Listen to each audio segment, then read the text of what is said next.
He got shot down in New Guinea, and they never found the body because there were a lot of cannibals for real in that part of New Guinea. Ерөнхийлөгч Joe Biden ярьсан тэрхүү махан идэгч хүмүүс гэж хэмбэ?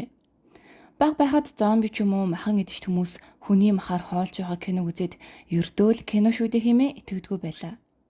Гэтэл яг үүндээ махан идэгч хүмүүс оршиж байсан гэдэг нь ердөө өнгөрсөн дүлцэн түүх биш, одоо хүртэл оршиж байгаа зүйл юм. Индонез улсын өмнөд Папуа мужид Нью Гиней бүлэгт харьяалагдах Корова хэмээх 4500 орчим хүн амтай овгийнхан бий. Эдгээр овгийнхан өөрсдийн гэсэн аслагдсан ширэнгэн ойд өндөр модон байшин барин амьдран сууцгаадаг байна. 1974 оны 3 дугаар сард барууны судлаачид анх энэхүү овгийг олж илрүүлсэн бөгөөд тухайн үед л Корова овгийнхан дэлхий дээр өөрсдөөс нөөр хүмүүс оршиж амьдардаг гэдгийг мэдцгээсэн гэдэг.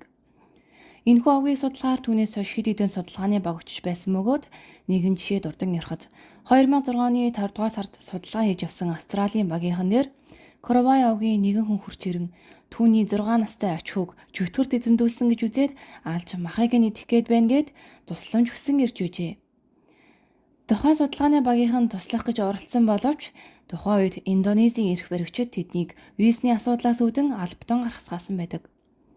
Мөн 2006 онд BBC телевизийн багийг Корова овгийнхан дээр альчлах үед дэлхийн төгсгөл ирлээ гэж анхааруулахаар ирсэн цагаан сүнснүүд байна гэд Корова овгийнхан сандарцгаасан гэдэг.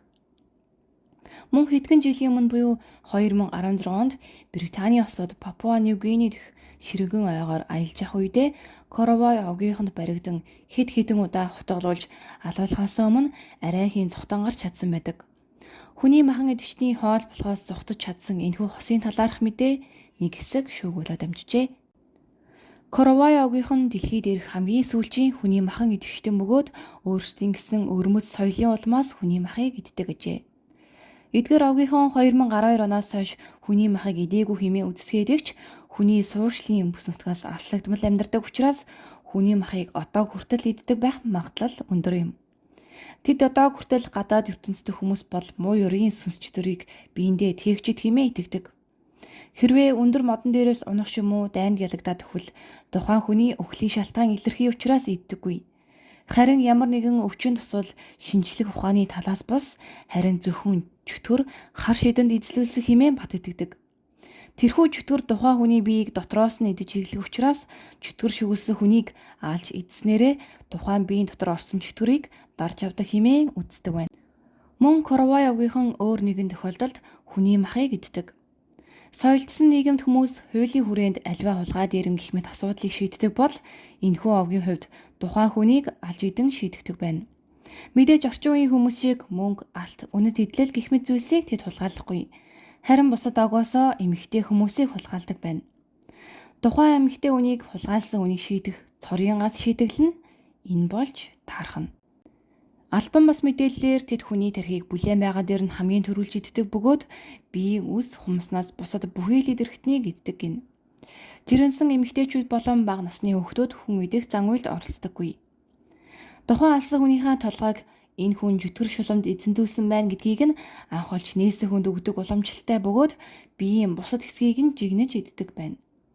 Тухайн овгийнхноос яагаад та нар хүний мах иддэг юм бэ хэмээн асуухад бид хүн иддэггүй. Бид зөвхөн чөтгөрийг л иддэг.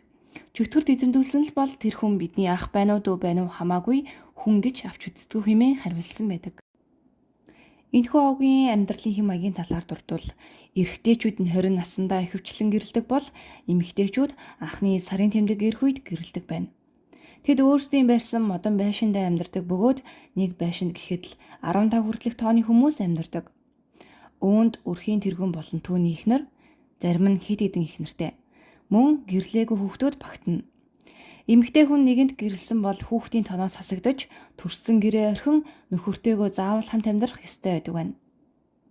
Энэхүү модон байшин нь ширэнгэн айн дунд ойролцоогоор 42 метрийн өндөрт оршдог. Яагаад ийм өндөрт байшин барьдгийг нь та гайхаж магадгүй. Энэ нь үер усны аюул, янз бүрийн амьтны дайралт болон бусад овгийнхны дайралтаас өөрийгөө хамгаалж ийм өндөрт байшин барьдаг байх нэ. Корова овгийнхны амьдралыг харуул яг л чулуун зэвсгийн үед очсон мэт. Тэд барагтаа л хувцас өмсдөггүй. Ямар ч техник технологийн хэрэгсэл ашиглалгүй. Зөвхөн ном сумаараа амтан гэлтгүй урилгагүй хүмүүсийг хүртэл агнан алдаг байна. Тэд бүхэл өдрийн турш идэх хоолоо агнаж, модон байшингаа засварлаж өнгөрүүлдэг. Тэдний хувьд гаднаас ямар нэгэн эмэмлэгийн тусламж авдаггүй учраас дунджаар ердөө 50 хүртэл насалдаг ажээ. Тэдний хувьд нохой болон гахаа тэжээдэг бөгөөд нохоог ан хийхэд ашиглаж, гахааг дээдлэн тусгай зан үйл хийхдээ л ашигладаг гин. Гадны хүмүүсийг занлахийлан алах магадлал их учраас Индонез улсын цагдаа нарч хамаагүй энэхүү аваг руу нэвтрэн орж чаддаггүй ч сүүлийн жилүүдэд аялал жуулчлалын шугамар жуулчдыг нэвтрүүлдэг болсон гин. Хэрвээ энэхүү авгийнхныг үзэхээр явах боломж болтол та яах вэ бэ? Очиж үзэх байсан уу? Та бүхэндээ сонирхолтой мэдээллийг ийгч биш, багч биш зөвсөн хуваалцлаа. Цааш тийм бичлэгээрээ иргэн уулзлаа. Лайка дараад subscribe дараарай. Баяртай.